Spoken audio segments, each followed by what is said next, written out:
तो आज की जो कहानी है वो एक 13 साल के लड़के की है जो कि अपने स्कूल में पढ़ने वाली एक क्लासमेट का मर्डर कर देता है। लेकिन असली में उस रात हुआ क्या था? क्या सच में इस लड़के ने एक लड़की का मर्डर किया है? यही देखेंगे आज की कहानी में, जो कि है नेटफ्लिक्स पे रिलीज हुई एक क्राइम थ्रिलर सीरीज एडोलेसेंस। इस सीरीज में टोटल सिर्फ 4 एपिसोड्स हैं जो कि लगभग एक एक घंटे के हैं और सारे एपिसोड्स वन टेक शॉट है, मतलब कि कहीं भी एडिटिंग नहीं है। कहानी बहुत ही ज़बरदस्त होने वाली है, तो अंत तक बने रहें। और वीडियो पसंद आता है तो वीडियो को भी लाइक कर दें और चैनल को भी सब्सक्राइब कर दें। कहानी की शुरुआत होती है डिटेक्टिव इंस्पेक्टर लूक को दिखाते हुए, जो कि अपने पेट्रोलिंग ड्यूटी पर होते हैं। तभी उसे उसके बेटे का कॉल आता है जिसका नाम है एडम, और वो बहाना मारता है कि उसके पेट में दर्द है और वो स्कूल नहीं जाना चाहता। लूक अपने पार्टनर डिटेक्टिव सार्जेंट मीशा से अपने बेटे के बारे में बात करता है। वो अपने बेटे से परेशान हो गया है। तभी उन्हें रेडियो से खबर मिलती है, जिसके बाद वो लोग तुरंत अपनी टीम को लेकर एक घर के अंदर घुस जाते हैं। मिस्टर एंड मिसेस मिलर मतलब एडी और एमेंडा चिल्लाने लगते हैं कि वो लोग गलत घर में घुस आए हैं, मगर पुलिस अंदर जाती है और कमरे में उन्हें एक 13 साल का लड़का मिलता है, जेमी, जिसे कि वो लोग अरेस्ट करने के लिए आए थे। डिटेक्टिव जेमी को सब कुछ बता देते हैं कि उस पर मर्डर का आरोप है,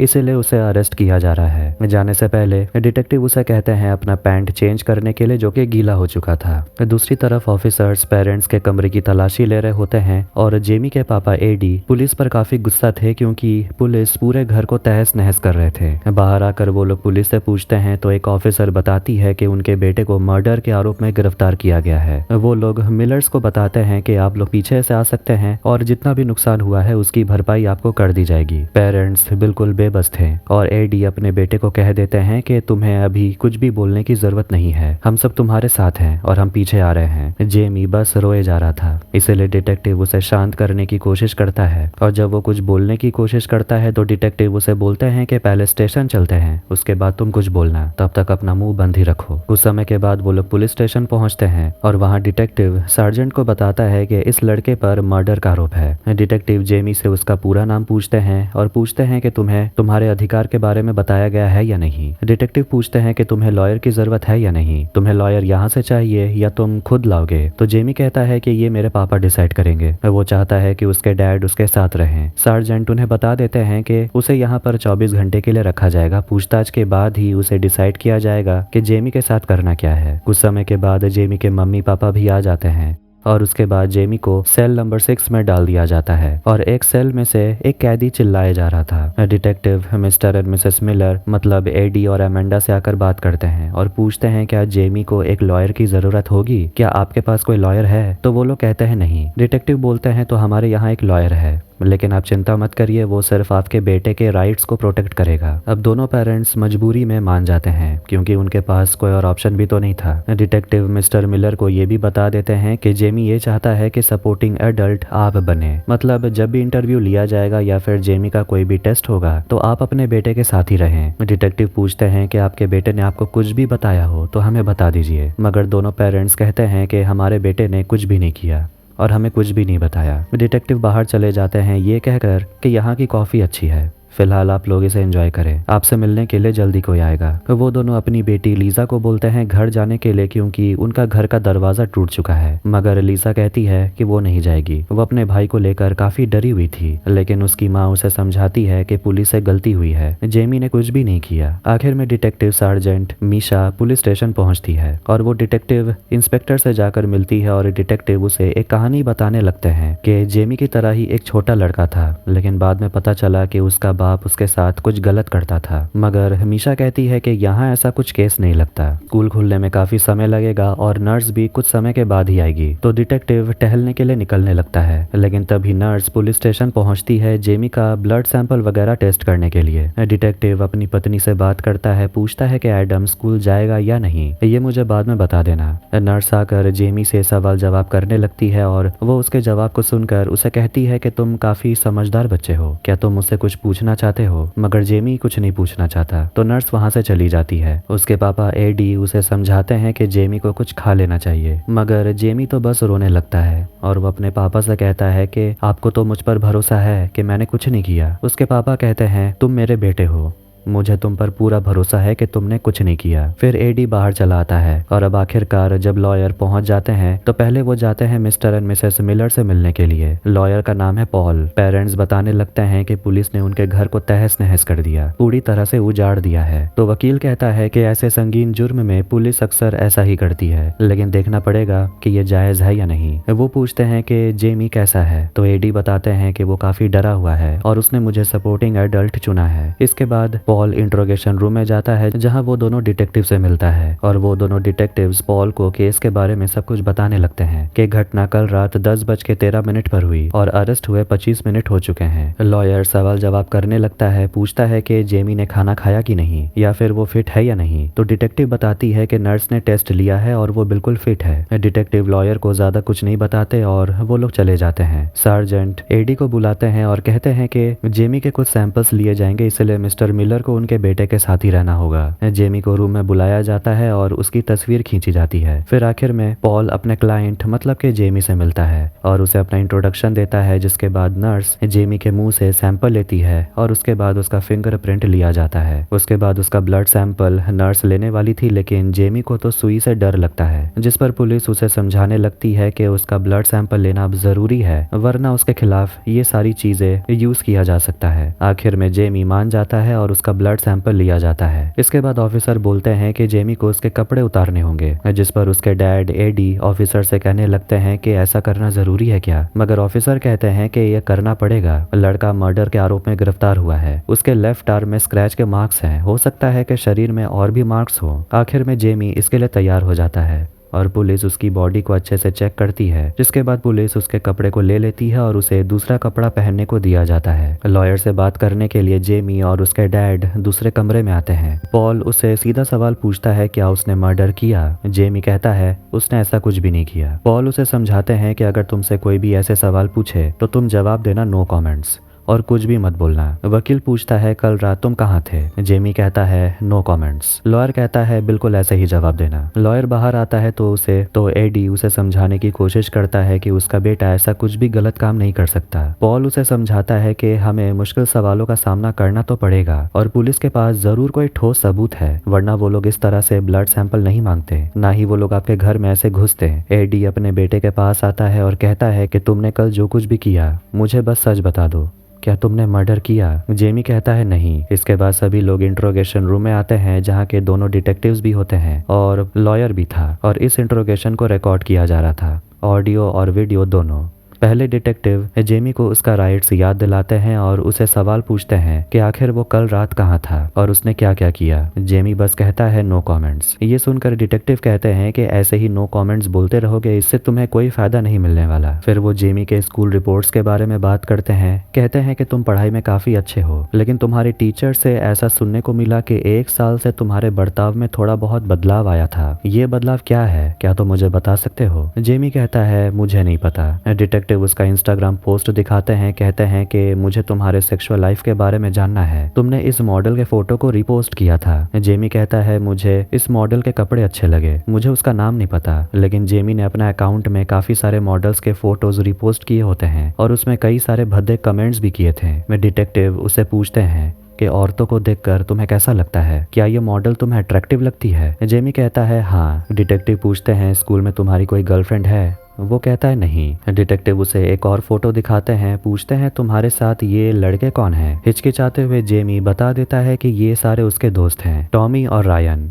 वो तीनों बहुत अच्छे दोस्त हैं और उन्हें घूमना फिरना बहुत पसंद है। डिटेक्टिव पूछते हैं तो कल रात तुम लोग कहाँ घूम रहे थे? जेमी कहता है नो कमेंट्स और वो किसी भी सवाल का जवाब नहीं देना चाहता। डिटेक्टिव उसे एक जूते का फोटो दिखाते हैं, कहते हैं शायद ये तुम्हारा ही जूता है जो हमें क्राइम सीन पर मिला, क्या तुम इसे पहचानते हो? वो कहता है शायद ये तो मेरा ही जूता है। मीशा पूछती है क्या तुम केटी लियोनार्ड नाम की लड़की को पहचानते हो, क्या ये तुम्हारी दोस्त नहीं है? लेकिन तुम दोनों तो कई क्लासेस में एक साथ पढ़ते हो। जेमी कहता है कि वो इस लड़की को पहचानता है। मीशा पूछती है क्या वो तुम्हारी दोस्त है? वो कहता है मुझे नहीं पता। मीशा पूछती है केटी अक्सर तुम्हारे इंस्टाग्राम पोस्ट पर कमेंट करती थी, तो हो सकता है वो तुम्हारी दोस्त हो। डिटेक्टिव पूछती है क्या वो लड़की तुम्हें अच्छी लगती थी? जेमी कहता है नहीं, हम दोनों तो दोस्त भी नहीं थे। डिटेक्टिव पूछती है कि केटी के पेरेंट्स ने कहा कि वो कल रात 8:30 बजे घर से बाहर निकली थी, क्या वो तुमसे मिलने के लिए आ रही थी? जेमी कहता है मैंने कहा वो मेरी दोस्त नहीं है। डिटेक्टिव बताते हैं कि उन्हें केटी की डेड बॉडी मिली रात 10:30 बजे एक कार पार्क के पास में। पैरामेडिक्स ने बताया कि लड़की का मर्डर 1 घंटे पहले हुआ होगा, जिसका मतलब ये हुआ कि 9:30 से 10:30 के बीच केटी का मर्डर हुआ होगा। और उसी वक्त जेमी तुम कहाँ थे? जेमी कहता है मुझे नहीं पता। डिटेक्टिव उसे पूछते हैं क्या तुमने उस लड़की को मारा? जेमी कहता है मैंने किसी को नहीं मारा। डिटेक्टिव बताते हैं कि उस लड़की को 7 बार स्टैब किया गया था, उसके चेस्ट पर, उसके जांग पर, गले पर, हाथ पर। डिटेक्टिव सीसीटीवी फुटेज की बात करने लगते हैं, लेकिन दिखाने से पहले ही वकील कहता है कि हमें फिलहाल ब्रेक लेने की जरूरत है। एडी कहता है कि इसकी कोई जरूरत नहीं, क्योंकि मेरे बेटे ने कहा कि वो लड़की को नहीं पहचानता। डिटेक्टिव जेमी को सीसीटीवी फुटेज की तस्वीर दिखाते हैं जिसमें कि जेमी नजर आ रहा था और उसने वही जूता पहना हुआ था जिसका फोटो उन्हें मिला, और उसमें टॉमी और रायन भी थे। पर अपने दोस्तों से अलग होने के बाद जेमी रात 10 बजे तक यहाँ वहाँ घूम रहा था, लेकिन तभी उसी जगह पर केटी आ जाती है और फुटेज देखने पर ऐसा लगता है जैसे जेमी केटी को फॉलो कर रहा था। जेमी सवाल को इग्नोर करने की कोशिश करता है, लेकिन डिटेक्टिव उसे समझाते हैं कि तुम लंबे समय तक बचने नहीं वाले, आज नहीं तो कल तुम्हें बताना पड़ेगा। जिसके बाद डिटेक्टिव अपने लैपटॉप पर फुटेज चलाते हैं जिसमें कि जेमी और केटी के बीच में पार्क में झगड़ा हुआ था। फुटेज में देखते हैं कि जेमी केटी पर अटैक कर देता है, जिसे देखकर मिस्टर मिलर मतलब एडी हैरान हो गए थे। डिटेक्टिव को भी यही लगता है कि कल रात जेमी ने जरूर अपने कपड़े फेंक दिए होंगे, मगर अपने जूते नहीं फेंके क्योंकि जूते महंगे थे।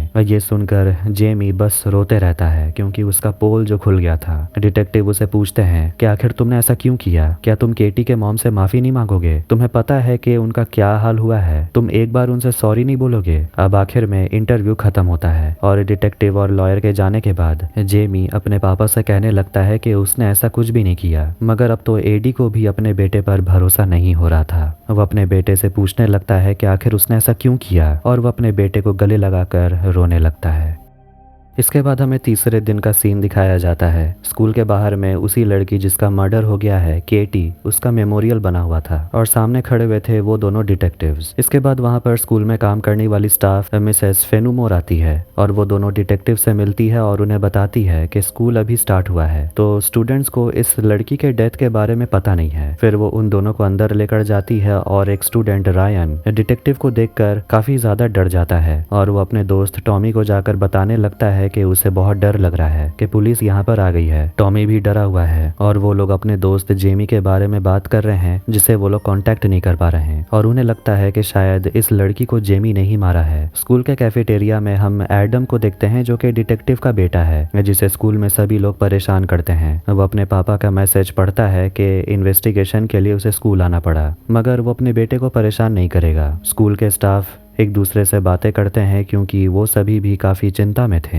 लोग स्कूल पर सवाल उठा रहे हैं कि आखिर ये स्कूल सेफ है या नहीं और इस वारदात का बच्चों पर क्या असर पड़ेगा। खैर, इधर ऑफिस में आने के बाद दोनों डिटेक्टिव जेड नाम की लड़की से पूछताछ करते हैं। डिटेक्टिव अपना इंट्रोडक्शन देते हैं और उसे अपना कार्ड देने लगते हैं, लेकिन वो लड़की उसका कार्ड वापस लौटा देती है और कहती है कि इतने फॉर्मेलिटीज करने की जरूरत नहीं है। वो सभी लोग जेमी के बारे में बात करते हैं जो कि मर्डर सस्पेक्ट है। फिलहाल उन्हें अभी तक मर्डर वेपन नहीं मिला और वो लोग जेड से पूछते हैं कि आखिर जेमी ऐसा क्यों करेगा और पूछते हैं क्या वो लड़की जिसका मर्डर हो गया केटी, क्या वो तुम्हारी दोस्त थी? जेड कहती है कि वो उसकी बेस्ट फ्रेंड थी। डिटेक्टिव पूछती है केटी का उसके क्लासमेट के साथ कैसा बनता था, खासकर लड़कों के साथ, स्पेशली जेमी। तो जेड कहती है कि वो तो जेमी के आसपास भी नहीं भटकती थी, मगर डिटेक्टिव बोलती है कि इंस्टाग्राम पोस्ट तो कुछ और ही बताते हैं, शायद दोनों काफी अच्छे दोस्त हैं, जिससे कि जेड भड़कने लगती है और गुस्से में वहां से उठकर चली जाती है। इसके बाद वो दोनों डिटेक्टिव्स जाते हैं क्लास 8G में जहाँ के जेमी पढ़ता है। डिटेक्टिव स्टूडेंट्स को बताते हैं कि उनके स्कूल में पढ़ने वाली एक लड़की का मर्डर हो गया है, जिसमें कि एक स्टूडेंट मजाक में कहने लगता है कि ये तो जेमी नहीं किया है। इंस्पेक्टर बताते हैं कि उन लोगों ने जेमी को अरेस्ट कर लिया है, लेकिन अभी तक मर्डर वेपन नहीं मिला और वो स्टूडेंट से रिक्वेस्ट करते हैं कि अगर स्टूडेंट के पास कोई भी जानकारी है तो वो शेयर करें। जाते जाते डिटेक्टिव टीचर मिस्टर मलिक को अपना कार्ड देते हैं और कहते हैं कि अगर स्टूडेंट्स को कुछ भी बताना है तो वो अपने टीचर को पहले बताए। दोनों डिटेक्टिव्स बाहर आते हैं और सोचने लगते हैं कि आखिर उन्हें मर्डर वेपन कहाँ मिलेगा और उन्हें ये भी पता लगाना होगा कि आखिर इस मर्डर के पीछे का मोटिव क्या था।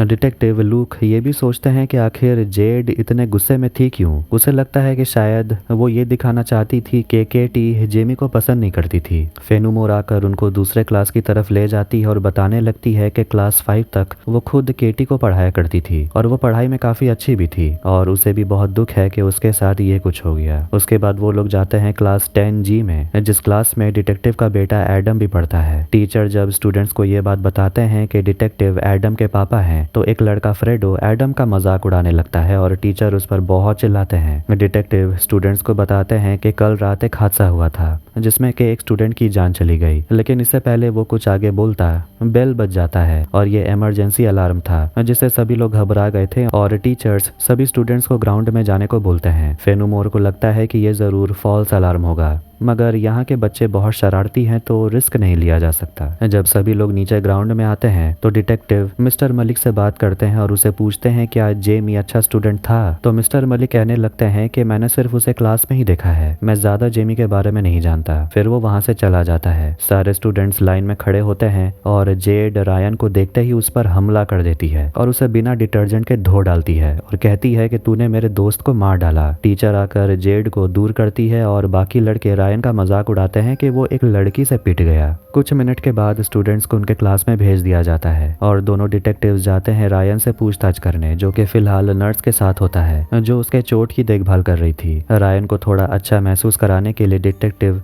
उसे अपने बचपन की बातें शेयर करने लगते हैं जिससे कि रायन डिटेक्टिव के साथ थोड़ा सेफ फील कर पाए और थोड़ा खुल पाए। जिसके बाद डिटेक्टिव रायन से हादसे वाली रात के बारे में पूछते हैं और वो बस जानना चाहते हैं कि आखिर जेमी का इरादा क्या था, उसका मोटिव क्या था। पूछते हैं क्या तुम जेमी और केटी के बारे में कुछ जानते हो, कुछ बताना चाहोगे। रायन कहता है कि मैं उस लड़की के बारे में ज्यादा कुछ नहीं जानता। जब डिटेक्टिव मर्डर वेपन के बारे में पूछते हैं तो रायन जल्दी से उठकर वहां से चला जाता है। टीचर जेड से बात करती है, कहती है कि उसकी माँ को बुलाया गया है, आज उसने जो कुछ भी किया उसके वजह से, जिसे सुनकर जेड गुस्सा हो जाती है क्योंकि वो अपनी माँ से उतनी क्लोज नहीं है। टीचर उसे कहती है कि मैंने कहा था तुम्हें आज स्कूल नहीं आना चाहिए। जेड कहती है तो फिर मैं कहाँ जाऊँ, क्योंकि केटी ही वो थी जो मुझे समझती थी, अब वो नहीं है तो मैं कहाँ जाऊँ, अगर वो होती तो मैं उसके घर चली जाती। टीचर कहती है तुम अभी भी जा सकती हो, उसके पेरेंट्स को अच्छा लगेगा। पर अब जेड को डर लगने लगता है कि कहीं पुलिस उसके घर ना जाए क्योंकि उसने रायन पर हाथ उठाया। टीचर उसे समझाती है कि मुझे पता है तुम गुस्से में हो, तुम्हें बहुत तकलीफ हो रही है, लेकिन जो कुछ भी हुआ तुम्हारी दोस्त के साथ, क्या उसमें सच में रायन का हाथ है। जेड रोने लगती है ये कहते हुए कि वो सिर्फ केटी ही थी जो उसे समझती थी और अब जब उसकी दोस्त नहीं है तो उसे समझने वाला कोई नहीं और उसे समझ नहीं आ रहा कि वो कहाँ जाए। जब टीचर उसकी भलाई के लिए कहती है कि तुम्हारे लिए एक साइकियाट्रिस्ट आने वाला है तो जेड गुस्से में बाहर चली जाती है और डिटेक्टिव अपने बेटे को बाहर घूमते हुए देखता है तो उसे पूछता है कि आखिर तुम बाहर क्या कर रहे हो। तो एडम कहता है कि मैं आपसे प्राइवेट में बात करना चाहता हूँ। फेनुमोर उन्हें एक खाली रूम में ले जाती है जहाँ डिटेक्टिव और एडम एक दूसरे से बात करते हैं। एडम अपने पापा को केटी का इंस्टा दिखाता है जिसमें केटी ने डायनामाइट वर्ड लिखा था जिसका असली मतलब कुछ और होता है और एक वर्ड था रेड पिल जिसका मतलब है सच्चाई देखना। फिर वो मैनोस्फेयर के बारे में बताने लगता है, लेकिन ये सब कुछ डिटेक्टिव को समझ में ही नहीं आ रहा था कि आखिर एडम क्या बात कर रहा है और वो क्या बोलना चाहता है। एडम खुल के बताता है कि कमेंट में केटी जेमी को नल्ला कह रही थी क्योंकि जेमी कभी किसी लड़की को पटा नहीं पाया, वो उसकी बेइज्जती कर रही थी कमेंट्स में और जितने भी लाइक्स केटी को मिले हैं मतलब ये है कि लोग केटी के बात से सहमत हैं। डिटेक्टिव को ये सब बातों पे यकीन नहीं हो रहा था। एडम परेशान होकर जाने लगता है, लेकिन डिटेक्टिव उसे कहते हैं रुकने के लिए और वो माफी मांगते हैं क्योंकि उसे ये सब समझने में थोड़ी दिक्कत हो रही थी। एडम पूछता है क्या आप मॉम को हार्ट टेक्स्ट करते हैं। डिटेक्टिव कहते हैं हाँ वो तो मैं करता हूँ। एडम अपने पापा को बताने लगता है कि हर एक कलर के हार्ट्स का मतलब कुछ और होता है, हर सिंबल का मतलब कुछ होता है, हर एक इमोजीज का कुछ मतलब होता है। ये सब सुनकर डिटेक्टिव को ये समझ आ जाता है कि असली में केटी जेमी को बुली कर रही थी। वो अपने बेटे से पूछता है क्या ये इंस्टाग्राम से तुम भी अफेक्ट होते हो। एडम सवाल टालने की कोशिश करता है। डिटेक्टिव अपने बेटे को थैंक यू कहता है ये सारी बात खुलकर बताने के लिए, जिसके बाद एडम वहां से चला जाता है। डिटेक्टिव बाहर आकर अपने पार्टनर को बताता है कि उन लोगों से समझने में बहुत बड़ी गलती हो गई, असल में केटी जेमी को बुली करती थी। ये सुनते ही फेनूमोर भी कहने लगती है कि असल में बच्चे लोग ऐसा ही कर रहे थे। डिटेक्टिव्स जाने वाले थे, लेकिन जाने से पहले वो टीचर को थैंक यू कहते हैं हेल्प करने के लिए। अब केस पूरी तरह से घूम चुका था, तो डिटेक्टिव भी और ज्यादा परेशान हो गए थे। यहाँ तक कि स्कूल में आकर उनका दिमाग भी खराब हो गया था और सोचने लगते हैं कि आखिर स्कूल भेजकर बच्चे लोग कुछ नया सीख भी रहे हैं या नहीं, या यहाँ वो तमाशा करने के लिए आते हैं। मीशा बताने लगती है कि उसका भी स्कूल बिल्कुल ऐसा ही हुआ करता था। सभी स्कूल ऐसे ही होते हैं, मगर कुछ टीचर होते हैं जो अच्छे होते हैं। अब स्कूल के माहौल को देखने के बाद डिटेक्टिव मीशा से पूछते हैं कि तुम्हें बच्चा चाहिए कि नहीं। मीशा कहती है आज से पहले तो कभी ये सवाल तुमने पूछा नहीं, और वैसे भी मुझे बच्चे नहीं चाहिए। लूक बताने लगता है कि उसे भी बच्चा नहीं चाहिए था, लेकिन जब वो डैड बन गया तो उसे लगा कि वो अच्छा डैड नहीं बन सकता। मीशा कहती है मुझे ऐसा नहीं लगता, तुम अच्छे डैड हो। डिटेक्टिव उसे बोलते हैं कि तुम्हें यहाँ नहीं आना चाहिए था, तुम यहाँ आई क्यों। मीशा कहती है जुर्म के बाद मुजरिम ही हमेशा सुर्खियों में रहता है, हर कोई जेमी के बारे में ही बातें कर रहा है और यही देखकर मुझे गुस्सा आता है। मगर डिटेक्टिव उसे समझाते हैं कि हम यहाँ पर केटी के वजह से आए हैं ताकि हम उसके पेरेंट्स को जवाब दे सकें। वो मीशा से कहता है तुम स्टेशन जाओ, मुझे रायन से बात करनी है। मुझे पता है वो कुछ छुपा रहा है, मगर मीशा डिटेक्टिव के साथ ही रहती है। फिर जैसे ही वो लोग रायन के क्लास में जाते हैं, डिटेक्टिव्स को देखकर रायन खिड़की से भाग निकलता है। वो स्कूल से भाग जाता है, लेकिन डिटेक्टिव रायन को पकड़ ही लेते हैं और उसे पूछते हैं कि केटी जेमी को नल्ला क्यों बुला रही थी, आखिर इसका क्या मतलब है। रायन जवाब नहीं देता। डिटेक्टिव उसे पूछता है क्या तुमने ही जेमी को चाकू दिया था। आखिर में रायन मान लेता है कि उसी ने जेमी को चाकू दिया था, लेकिन वो चाहता था कि जेमी केटी को डराए, ना कि उसे मार डाले। डिटेक्टिव उसे पूछता है चाकू कहाँ है। रायन कहता है मुझे नहीं पता। रायन को भी मर्डर के साजिश के जुर्म में अरेस्ट कर लिया जाता है। डिटेक्टिव मीशा से कहता है हमें जो चाहिए वो मिल गया, जेमी पर चार्जेस लगाओ। इसके बाद डिटेक्टिव अपने बेटे एडम से मिलता है और कहता है कि क्या हम दोनों एक साथ खाना खाने के लिए जा सकते हैं, क्योंकि ये केस अब कुछ समय में खत्म होने वाला है। थोड़ा सा फ्री टाइम भी है तो मैं तुम्हारे साथ वक्त बिताना चाहता हूँ। एडम मान जाता है क्योंकि उसे भी भूख लगी हुई थी। अब यहाँ देखते हैं कि बाप बेटे की बॉन्डिंग थोड़ी अच्छी हो जाती है। स्कूल से थोड़े ही दूर जहाँ के केटी का मर्डर हुआ था, वहाँ पर मेमोरियल भी बना हुआ था। एडी मतलब के जेमी के पापा वहाँ पहुँचते हैं और श्रद्धांजलि देने के लिए केटी के सामने फ्लावर्स रखते हैं। अब कहानी जाती है 7 महीनों के बाद, जहां हम एक थेरेपिस्ट ब्रायोनी को देखते हैं जो कि जेमी की थेरेपिस्ट है और वो उसी से मिलने के लिए ट्रेनिंग सेंटर आती है। वो एक गार्ड से मिलती है जो कि सीसीटीवी सर्वेलेंस रूम में काम करता है और वो उसे पूछती है मैंने सुना है जेमी का किसी से कल झगड़ा हुआ था, मुझे वो फुटेज देखना है। गार्ड कहने लगता है वैसे तो वो लड़का काफी शांत है, लेकिन पता नहीं कल उसे क्या हो गया था। वो लड़ाई वाला फुटेज देखती है, लेकिन ये देखकर ब्रायोनी को समझ नहीं आ रहा था कि आखिर ये लड़ाई क्यों हुई होगी। ये जानकर गार्ड कहने लगता है कि तुम यहाँ 5वीं बार आ रही हो, फिर भी तुम्हें समझ नहीं आ रहा कि तुम आखिर रिपोर्ट में क्या लिखोगी। पहले वाले साइकोलॉजिस्ट ने तो 3 बार में ही विजिट करके रिपोर्ट बनवा दिया था। ब्रायनी गुस्से में कहती है कि मुझे नहीं जानना कि पहले वाले साइकोलॉजिस्ट ने क्या समझा और उसने क्या देखा, मुझे नहीं जानना। जल्दबाजी के बजाय सही असेसमेंट करना ये ज्यादा जरूरी है, भले इसमें कितना ही वक्त लगे। फिर वो जाती है जेमी से मिलने के लिए और उससे पहले वो जेमी के लिए हॉट चॉकलेट लेती है जिसमें वो थोड़े मार्शमैलोज मिला देती है जो कि जेमी को पसंद है। फिर वो अंदर जाकर जेमी से मिलती है और वो उसके लिए हॉट चॉकलेट लेकर आई थी, जिसे देखकर जेमी काफी खुश हो जाता है। सिर्फ इतना ही नहीं, वो जेमी के लिए सैंडविच भी लेकर आई थी। जेमी पूछता है क्या ये तुमने बनाया। ब्राउनी कहती है हाँ ये मैंने बनाया। वो उसे पूछती है आज तुम काफी खिले खिले लग रहे हो। जेमी कहता है कि तुम दादी माँ की तरह क्यों बात कर रही हो। ब्राउनी उसे पूछती है क्या तुम अपने ग्रैंड पेरेंट्स से मिलते हो। वो कहता है नहीं, अभी तो बहुत समय भी हो गया। फिर वो लोग थोड़ा हंसी मजाक करते हैं और ब्राउनी उसे सैंडविच खाने के लिए बोलती है, मगर जेमी कहता है कि इसमें जो पिकल आपने मिलाया है वो मुझे नहीं पसंद। इसके बाद ब्रायनी उसे पूछने लगती है कि क्या उसके दादाजी और डैड एक जैसे हैं। वो जवाब देता है हाँ वो दोनों ही मर्द हैं। फिर वो बताने लगता है कि वो अपने दादाजी के साथ कितना वक्त बिताता था और उसे काफी मजा भी आता था और वो मजाकिया तौर पर बातें भी कर रहा था और काफी हंस भी रहा था, जिस पर ब्रायनी भी हंस रही थी। जेमी कहने लगता है कि वो यहाँ बैठकर बकवास कर रही है और वो ये सारी बातें कर रही है, जरूर ये कोई ट्रिक है। और वो क्लियरली कहता है कि मेरे डैड में कोई कमी नहीं है, वो अच्छे आदमी हैं, इसलिए उनके बारे में बात मत करो। फिर वो उससे रिपोर्ट मांगने लगता है, कहता है मुझे पढ़ना है आपने मेरे बारे में रिपोर्ट में क्या लिखा है। ब्राउनी कहती है कि वो ऐसे रिपोर्ट शेयर नहीं कर सकती, वो यहाँ पर जेमी के लिए नहीं बल्कि इंडिपेंडेंटली काम करने आई है। फिर वो जो कल झगड़ा हुआ उसके बारे में पूछने लगती है तो जेमी कहता है कि उस दूसरे लड़के ने मुझे पहले मारा और ये कोई झगड़ा नहीं था, वैसे भी ज्यादा कुछ तो हुआ भी नहीं। ब्राउनी फिर उसे पूछने लगती है कि मर्दाना होना क्या होता है। जेमी कहता है मुझे नहीं पता, ब्रायोनी उसे कहती है, इसीलिए मैंने तुमसे तुम्हारे डैड और तुम्हारे दादाजी के बारे में बात कर रही थी, ताकि ये कॉन्वर्सेशन थोड़ा सा रियल लगे और तुम जवाब दे पाओ। जेमी अपने डैड के बारे में बात करता है, कहता है कि उसके डैड उस पर काफी गुस्सा करते थे, लेकिन वो गुस्सा नॉर्मल ही होता था, बहुत ज्यादा नहीं। वो पूछती है कि तुम्हारे डैड फ्री टाइम में क्या करते हैं। जेमी कहता है कि उसके डैड स्पोर्ट्स देखते हैं, लेकिन जेमी स्पोर्ट्स में अच्छा नहीं था। वो तो अपने फिजिकल एजुकेशन वाले क्लास में बचने के लिए बहाना देता था। वो आगे बताता है कि वो अपने डैड के साथ फुटबॉल खेलने जाता था, लेकिन जब भी उससे गलती होती थी तो उसके पिता उसे मुंह फेर लेते थे, जैसे कि वो जेमी के गलती को इग्नोर कर रहे थे। ब्रायोनी पूछती है कि तुम किस चीज में अच्छे हो। जेमी कहता है कि मैंने ये कभी सोचा ही नहीं। जेमी उससे पूछता है कि आप मुझे यहाँ से निकाल सकती हैं। ब्रायोनी कहती है, ये तो मेरे हाथ में नहीं है, ये तुम्हारे लिए सिक्योर जगह है। अब ये सब सुनकर जेमी धीरे धीरे गुस्सा होने लगता है और वो खड़े होकर उस पर चिल्लाने लगता है। ब्रायोनी उसे समझाती है, कहती है बैठ जाओ और उसे शांत होने को बोलती है, मगर जेमी ब्रायोनी पर गुस्से में चिल्लाता है और उसे चिल्लाकर कहता है कि आप मुझे कंट्रोल नहीं कर सकती। चिल्लाने की आवाज सुनकर गार्ड अंदर आ जाता है और जेमी चिल्लाने को लेकर माफी मांगता है। ब्रायोनी ये सब से सहम चुकी थी और वो बाहर चली जाती है और गार्ड से कहती है कि मुझे अभी अंदर जो भी हुआ उसका फुटेज देखना है।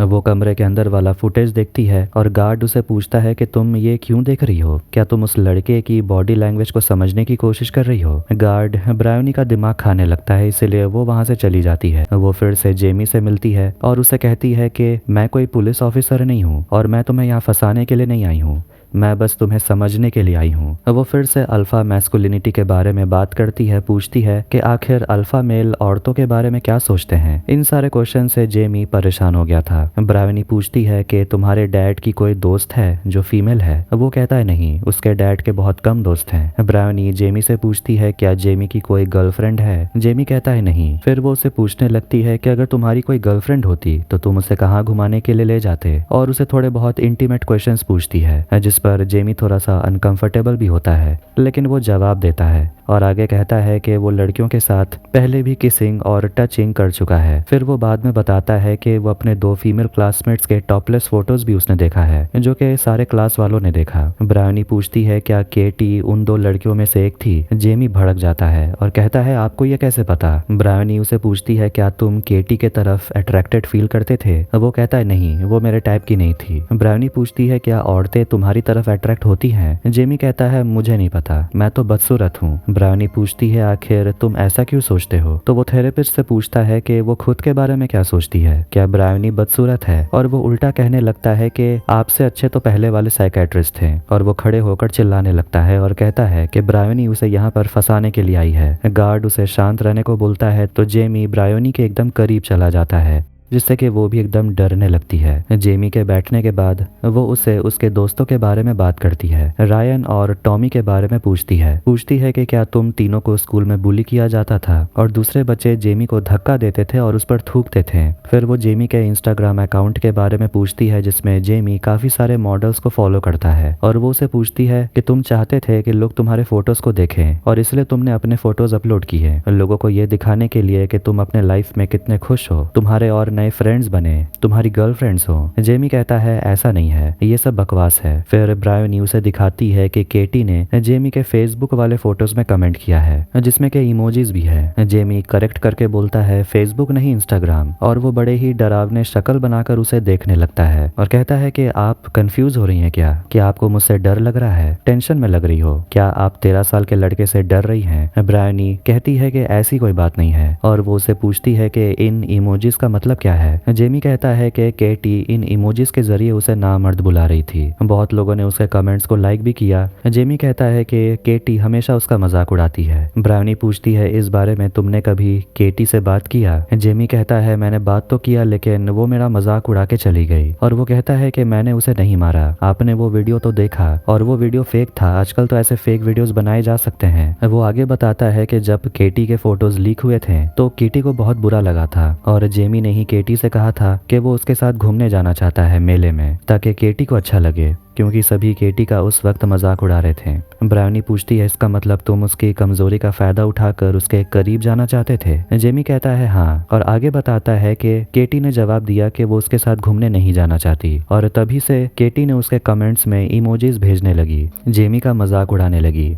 जेमी आगे बताता है कि उसने उस रात केटी को हाथ भी नहीं लगाया था। उसके पास चाकू था लेकिन उसने केटी को मारा नहीं। ब्रायोनी बस उसकी बातें सुनते रहती है और जेमी आखिरकार सैंडविच खाता है और कहता है कि मैं अब बहुत थक चुका हूँ। ब्राउनी उसे कहती है कि ये हमारा आखिरी सेशन है और उसके बाद तुम्हें जो भी मेंटल थेरेपी दिया जाएगा तुम्हें वो लेना होगा ताकि तुम्हें उससे फायदा हो। जेमी घबराने लगता है और कहता है कि कहीं मुझे सजा तो नहीं मिलेगी और वो कहता है कि क्या आप जज को समझाने की कोशिश करेंगे कि मैंने मर्डर नहीं किया, और आखिर में पूछता है कि क्या मैं आपको पसंद हूँ। ब्राउनी सवाल को टालने की कोशिश करती है और आखिर में गार्ड्स जेमी को खींचकर वहां से ले जाता है, लेकिन वो चिल्लाते रहता है और खिड़की पीटता है जिससे कि ब्रायोनी अंदर से हिल जाती है और आज के सेशन से वो बिल्कुल अंदर से दहल चुकी थी और वो किसी तरह खुद को संभालती है और अपनी चीजें कलेक्ट करके वहां से चली जाती है। अब कहानी जाती है 13 महीने के बाद और हम जेमी के पापा एडी को देखते हैं जो कि अपने घर पर कुछ काम कर रहे थे और यहाँ पता चलता है कि आज एडी का 50वां जन्मदिन है। उसकी पत्नी एमेंडा उसे हैप्पी बर्थडे विश करती है और वो उसका फेवरेट डिश बना रही थी। दोनों थोड़े रोमांटिक हो रहे थे और खैर इसके बाद एडी मेल चेक करने लगता है जो कि उसी के लिए आए होते हैं और सभी जान पहचान के लोग उसे बर्थडे विश कर रहे थे। तभी वहां पर उनकी बेटी लीजा आती है और उन्हें जल्दी से बाहर चलने को बोलती है क्योंकि उनके गाड़ी में किसी ने गंदा वर्ड लिख दिया था और सामने वाली पड़ोसी भी कह रही होती है कि उसने किसी को देखा नहीं। एमेंडा अंदर जाती है पुलिस को कॉल करने के लिए और ये सबसे लीजा काफी ज्यादा डर गई थी। एमेंडा ऑफिसर को कॉल करती है और उसे बताती है गाड़ी में क्या लिखा हुआ है और उन्हें कहती है कि पुलिस को की जरूरत नहीं, उसके हस्बैंड ये पेंट मिटा देंगे और जो कुछ भी लिखा हुआ है वो उसका फोटो ऑफिसर को भेज रही है। वो अपनी बेटी से कहती है फोटो खींचकर ऑफिसर को भेज देना। एडी अपनी वाइफ को शांत रहने को बोलता है क्योंकि आज उसका जन्मदिन है तो वो लोग सेलिब्रेट करना चाहते हैं, ना कि दिन खराब करने की जरूरत है। उन्हें अभी भी पूरा भरोसा है कि उनका बेटा बच जाएगा। एमेंडा चाहती है कि वो सभी लोग यहाँ से अपने माँ के घर लिवरपूल शिफ्ट हो जाएं, जिससे कि एडी गुस्सा हो जाता है क्योंकि वो सभी लोग यहाँ पर काम करते हैं। लीजा यहाँ कॉलेज में पढ़ाई करती है तो वो लोग ऐसे ही यहाँ सब कुछ छोड़कर जा नहीं सकते। वो अपनी पत्नी से कहता है कि हम लोगों ने कुछ भी गलत नहीं किया तो हम लोग यहाँ से नहीं जाएंगे, बस बात को यहीं खत्म करो। फिर गलती से वो किचन में पानी गिरा देता है लेकिन वो अपनी पत्नी से कहता है मैं साफ कर दूंगा और वो बाहर चला जाता है गाड़ी साफ करने। लीजा फोटोज ऑफिसर को मेल करती है और वो किसी को मैसेज कर रही थी तो एमेंडा उसे पूछने लगती है कि आखिर वो किसे टेक्स्ट कर रही है। लीजा कहती है वो बिली है मगर वो ज्यादा कुछ नहीं बताती। लीजा परेशान थी। गाड़ी में लिखा हुआ था नॉन्स, जिसका मतलब होता है पेडोफाइल, और उसे समझ नहीं आ रहा था कि आखिर जेमी को लोग ये क्यों बुलाएंगे। एडी बाहर से चिल्लाता है कि उसे बड़ा वाला स्पॉन्ज चाहिए जो उसे नहीं मिल रहा। एमेंडा बाहर आती है अपने पति की मदद करने और साबुन और पानी से भी वो दाग नहीं जा रहा था जिससे कि एडी परेशान होने लगता है। फिर वहां से दो लड़के गुजरते हैं जो एडी का मजाक उड़ाते हैं जिससे कि वो गुस्सा हो जाता है। फिर वो अपनी पत्नी को बताता है कि रंग उतर नहीं रहा और अब उसे मार्केट जाना पड़ेगा ताकि वो रंग को साफ करने के लिए कोई जुगाड़ कर पाए। वो अपनी बेटी और पत्नी को भी बोलता है साथ चलने के लिए क्योंकि वो रिस्क नहीं लेना चाहता उसके गैर मौजूदगी में कहीं दोनों को कुछ हो ना जाए। और वो अपनी पड़ोसी आइलिन से कह देता है घर पर नजर रखने के लिए और एडी प्लान बनाने लगता है कि आज वो अपने बर्थडे में क्या क्या करना चाहता है। वो लोग डिसाइड करते हैं कि वो लोग पिक्चर देखने के लिए जाएंगे और परिवार एक दूसरे के साथ खुश रहने की कोशिश तो कर रहे थे क्योंकि आज एडी का जन्मदिन जो है। और एमेंडा आगे अपनी बेटी को बताने लगती है कि वो और एडी स्कूल के समय एक दूसरे के साथ थे और एक दूसरे को डेट कर रहे थे और वो लोग पहली बार जब डिस्को गए थे वहां डांस करते वक्त एडी गिर गया था और उसका काफी मजाक भी बना था और सभी लोग हंस रहे थे। लीजा गाना चलाती है जिस पर वो लोग झूमने लगते हैं और गाना गाते हैं। खैर इसके बाद वो लोग सुपरमार्केट पहुंचते हैं और एडी क्विंट नाम के लड़के से मिलता है जो बताता है किस तरह रंग को हटाना है। क्विंट पहचान लेता है एडी है कौन, मगर एडी उस बारे में बात नहीं करना चाहता और बस बोलता है कि मुझे वो चीज दो जिससे मैं रंग को हटा सकूं, मगर ऐसा करने में बहुत खर्चा होने वाला था तो एडी उससे कहता है मुझे बस ब्लू पेंट दे दो, मैं काम कर लूंगा। क्विंट आगे बताने लगता है कि मैंने केटी की वो तस्वीरें देखी हैं, मुझे पता है कि आपका बेटा बेकसूर है, इसलिए उसके लिए कोई अच्छा लॉयर हायर करिएगा। फिर पूरा परिवार सुपरमार्केट से निकलते हैं। तभी एडी को बाहर में वही लड़के दिखाई देते हैं जो कि उसे नॉन्स कहकर चिढ़ा रहे थे।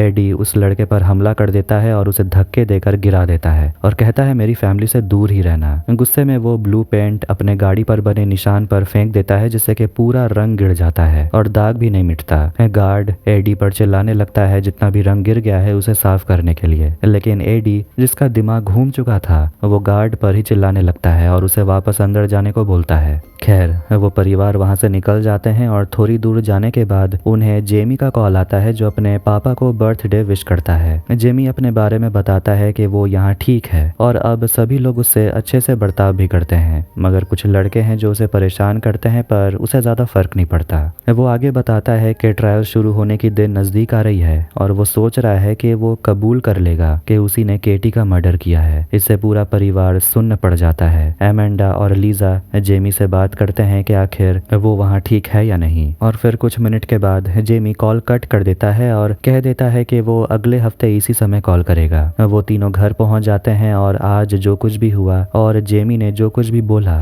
उससे लीजा बहुत ज्यादा रोने लगती है। लीजा के जाने के बाद एमेंडा भी अपने कमरे में जाकर रोने लगती है। वो खुद को संभाल नहीं पाती और अपने पति से कहती है कि पिक्चर का प्लान हमें कैंसिल कर देना चाहिए। फिर वो दोनों जेमी के बारे में बात करते हैं जिसने जुर्म कबूल करने के बारे में सोच लिया है।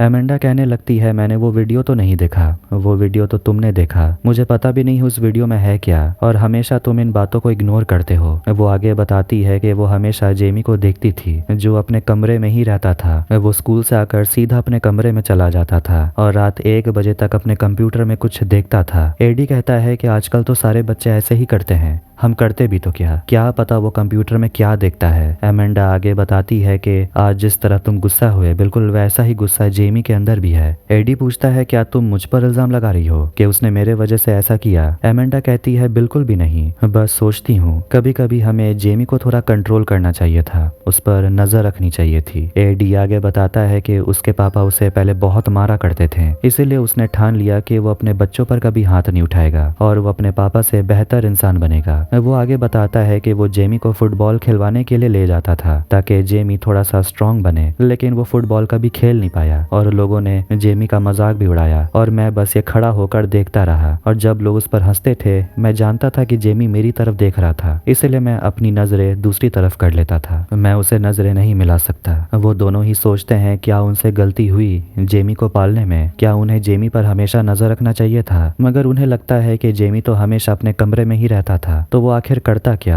वो लोग सोचते थे कि जेमी अपने कमरे में सेफ ही होगा। दोनों एक दूसरे को भरोसा दिलाते हैं कि वो दोनों अच्छे पेरेंट्स थे। एमेंडा अपने पति से कहती है कि जेमी ने तुम्हें सपोर्टिंग एडल्ट चुना क्योंकि उसे भरोसा था कि तुम उसे बचाओगे, लेकिन तुम ऐसा नहीं कर पाए। हमें ये मान लेना चाहिए कि हमसे थोड़ी बहुत गलती तो हुई है। लीजा अंदर आती है तैयार होकर और एडी अपनी बेटी से माफी मांगता है, कहता है कि मैं आज मार्केट में काफी ज्यादा गुस्सा हो गया था। लीजा कहती है कोई बात नहीं, वैसे भी गाड़ी अब खराब हो चुकी है और जो भी लिखा हुआ था वो नजर तो आ नहीं रहा। एडी अपनी बेटी से पूछता है क्या वो ठीक है और उसके दोस्त उसे परेशान तो नहीं करते। लीजा कहती है कि वो ठीक है और पूरी तरह से नहीं, क्योंकि वो है तो जेमी की बहन ही, और वो डिसाइड कर लेती है कि वो लोग यहाँ से कहीं और नहीं जाएंगे, वो लोग यहीं रहेंगे। वो प्लान बनाती है कि वो लोग घर पर ही मूवी देखेंगे, लेकिन उससे पहले वो लोग जाते हैं ब्रेकफास्ट करने और एडी हिम्मत जुटाकर जेमी के कमरे में जाता है और वो अपने बेटे को याद करके फूट फूट कर रोने लगता है, क्योंकि अब परिवार वालों ने भी ये मान लिया है कि उनकी बेटे की असलियत क्या है